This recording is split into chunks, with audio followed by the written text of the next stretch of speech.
With all due respect to James Harden and the Cleveland Cavaliers, the biggest theme of this year's trade deadline was that tanking teams like Washington, Utah, and Indiana made aggressive moves to position themselves for quick turnarounds next year.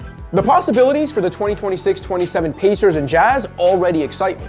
But let's talk about the team I have the least faith in from this group, the Anthony Davis and Trae Young-led Wizards.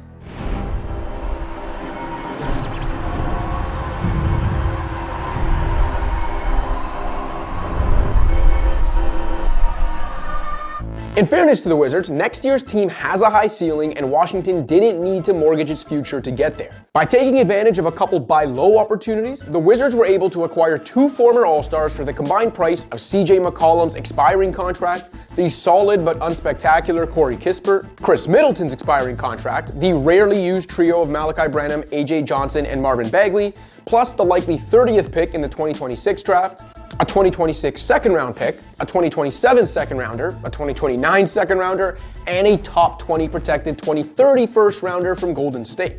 There were a lot of moving parts, but the gist of it is that Washington landed Davis and Young without trading any of its own first-round picks or any core players from its future. The Wizards control all of their own first-rounders starting in 2027 and own potentially juicy swap rights with Phoenix in 2030.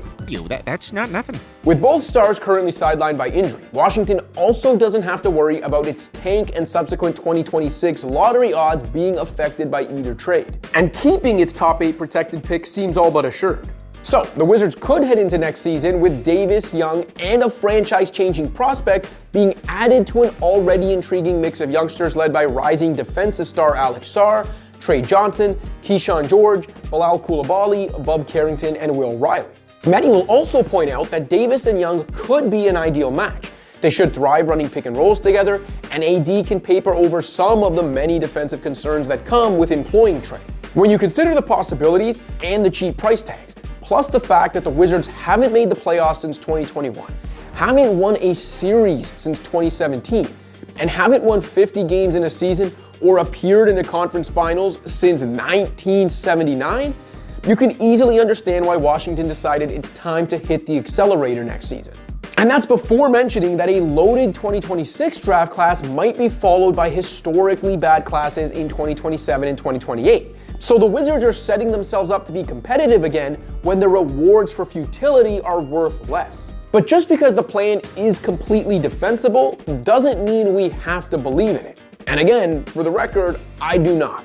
Given Davis's age and the contractual uncertainty surrounding both AD and Young, who has only a $49 million player option remaining on his contract, the fact of the matter is Washington's long-term future is still entirely dependent on the results of the 2026 lottery. Land Darren Peterson, AJ Debance, or Cameron Boozer, slot Sarr in as a defense first number 2 or 3, hope even one of your other prospects pops, and you have something. As of this recording, the Wizards own the NBA's 4th worst record, which would come with a roughly 37% chance of landing a top 3 pick and a most likely draft position of 6th. Don't you put that evil on me, Ricky Bobby! Don't you put that on us! End up with another middling prospect to add to your collection, and suddenly nothing about acquiring Davis and Young off the scrap heap seems very exciting. As theoretically sound as the Davis-Young duo appears on the surface, there are also some obvious issues. First and foremost, Davis remains a walking injury report. The supremely talented but fragile big man will enter next season having cracked the 60-game mark only twice in the last 8 years and having missed about 42% of his team's games over the last 6 years. Unless AD magically has one of his healthiest years in his age 33 season, there will be a lot of pressure on a third-year Sarr and the woeful shooting Coulibaly to improve what's currently the league's second worst defense, after adding Trae Young to the mix. The team's offense will have its own issue. Young remains a brilliant playmaker, and the combination of that playmaking and his shooting range can warp defenses. But the undersized guard hasn't been the most consistent shooter or the most efficient scorer. Meanwhile, Davis is one of the league's least efficient high-volume jump shooters. AD has to stay healthy and commit to more of an interior scoring role, both of which seem unlikely at this point of his career. Throw in the offensive limitations of Trae protectors like Sarr, and even the full-strength Wizards might be a disappointing offensive team.